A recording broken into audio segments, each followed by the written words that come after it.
ওসমান, দেশের যে পরিস্থিতি, রেমিটেন্স নিয়ে কি অবস্থা, কিছু কইবা টইবা নাকি? কি আর কইতাম ভাই, দুঃখের কথা কো।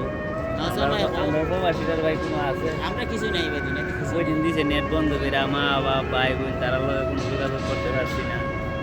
যাই হোক, এখন চালু করছে ওয়াইফাই যে তা হ্যাঁ হ্যাঁ তো এখন চাই আদি আমাদের যে বর্তমান নেটওয়ার্কের যে মন্ত্রী পলক নাকি হ্যাঁ, হ্যাঁ। সঠিকভাবে নামটা হিয়াল হইতেছে না, আচ্ছা উনি মাননীয় প্রধানমন্ত্রী রেমিটেন্স নিয়ে ভালোই ওই প্রবাসীরা হুন্ডির মাধ্যমে না পাঠাইতো দেশের লেখা অর্থনৈতিক যে নিষেধাজ্ঞাটা যাতে না পড়ে। আচ্ছা কথা তো সুন্দর ভালো, তা আমরা লেগে কি করলো?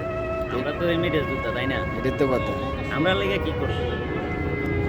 একটা প্রবাসী 5 বছর 10 বছর 12 বছর বিদেশ গিয়া দেশ গিয়া কিছু পানা কিছুই নাই। কিছু পাও কিছু আমরা নাই। না কই? না, ঠিক আছে। নাই, নাই, কিছু কিছু- পা। কিছু নাই। সবাই থেকে তার দেহে না মানুষ চলাফেরা নাই, এই ইয়া গিয়াছিরা কি হয়, মনের যে একটা আত্মার যে একটা ইয়ো মায়া, এটা কিন্তু সবাই থেকে উঠে যায়।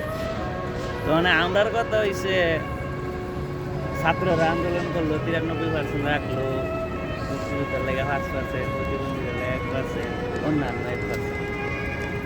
আমরা লেগে তো একটা কিছু করলো না, আবার হে আমরার কাছে কইতাছে যে রেমিটেন্সটা আপনারা পাঠান। ব্যাংকের মাধ্যমে হুন্ডির মাধ্যমে পাঠাইতেন। আমরা তো হুন্ডি দিয়া পাঠানোর কোনো প্রয়োজনই নেই, ঠিক। আমরা তো পাঠামো ব্যাংকে। ব্যাংকে সমস্যা কি আছে? ইনশাআল্লাহ। তা আমার কথা হইছে একটা প্রবাসী তো 5 বছর 10 বছর বিদেশ করে কিছুক্ষণ আগে বলছি, তাই না?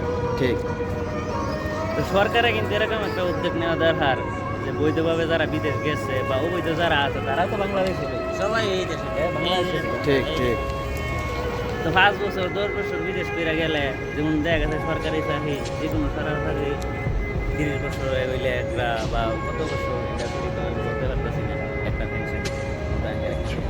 তো আমরা প্রবাসীরা তো এরকম একটা করা উচিত। ঠিক দেখা গেছে সত্যি, যে- সত্যি, যে- সত্যি, যে- সত্যি, অবশ্যই সত্যি। যে 10 বছর করছে সত্যি, তারা তো অবশ্যই। অন্তত পক্ষে দেখা গেছে সরকার থেকে 10 লক্ষ টাকা দিতে পারে। আমি 10 লক্ষ কথার কথা বললাম, 5 লক্ষ না, পাঁচশো। একটা প্রবাসী লোক 5 পাঁচ লক্ষ টাকা লক্ষ। দেয়, তার উপরে একটা business করে কিছু তো করে দিতে পারে। মাননীয় প্রধানমন্ত্রীর কাছে আমরা এটাই একটা আবেদন, আবেদন। আমরারও একটা হিয়াল রাখা ইনশাআল্লাহ দরকার। ইনশাআল্লাহ।